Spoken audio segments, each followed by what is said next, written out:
Hello viewers, welcome to my another new video. আজকে আমি যেখানে উপস্থিত রয়েছি সেটি হচ্ছে সোহরাওয়ার্দী উদ্যান।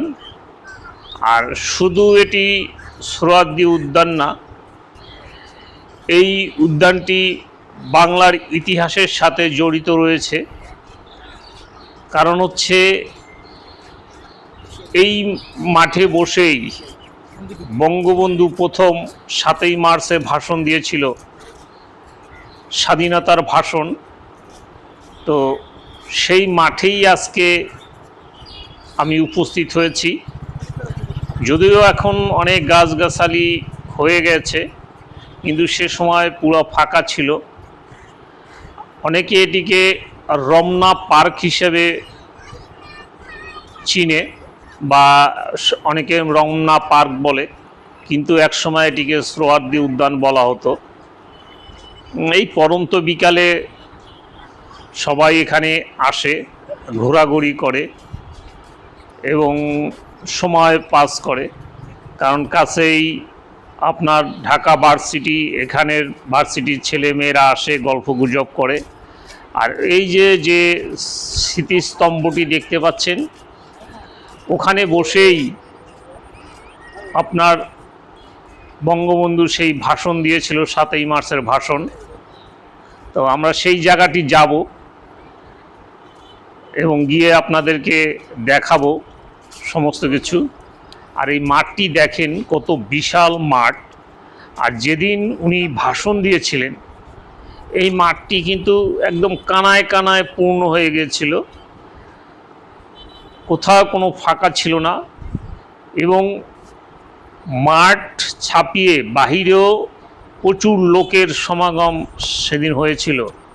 বাংলার ইতিহাসে এত বড় লোক কোনো জনসভায় আজও পর্যন্ত হয়নি। সেদিন যে ভাষণে এত লোক হয়েছিল। তো চলুন আমরা সেখানে যেতে থাকি। আর বাংলার ইতিহাস আমরা আজকে দেখব, যে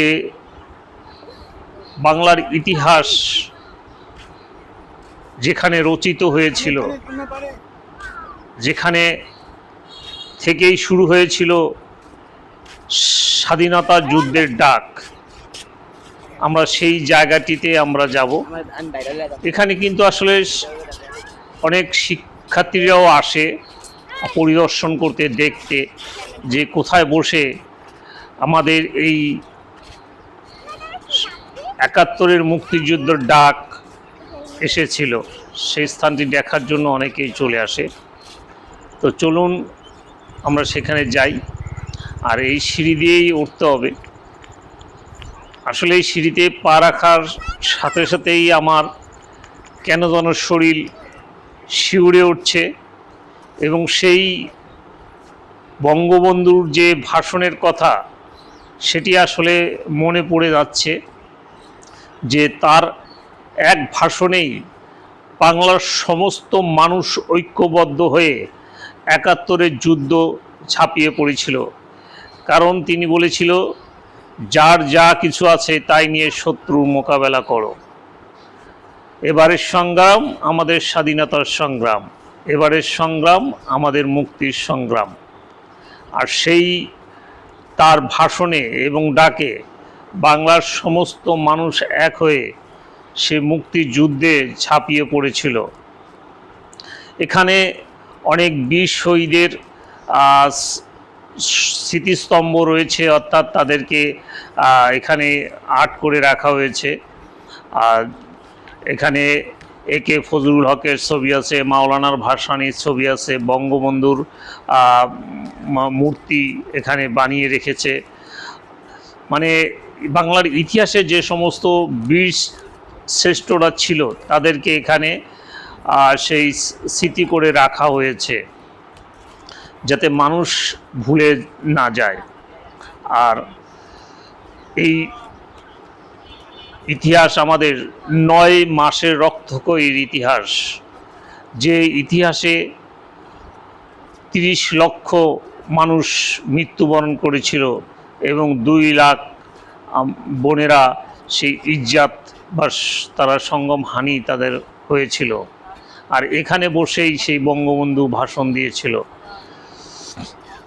যে রক্ত যখন দিয়েছি রক্ত আরও দিব, এদেশের মানুষকে মুক্ত করে ছাড়বো ইনশাল্লাহ। আর সত্যি তার সেই ডাক এবং কথা মানুষ ঝাঁপিয়ে পড়ে এই দেশটাকে স্বাধীন করেছিল। যদিও এই স্বাধীনতার পিছনে আমাদের পার্শ্ববর্তী দেশের ভূমিকা ছিল, তাদের সহযোগিতা ছিল আমাদের দেশটিকে স্বাধীন করার জন্য। তো এই ইতিহাস আমাদের করুণ ইতিহাস, এই ইতিহাস আমাদের আনন্দের ইতিহাস। যেমন দুঃখ, কষ্ট, ব্যথা, বেদনা, আনন্দ সবই মিলে আছে আমাদের এই ইতিহাসের সাথে।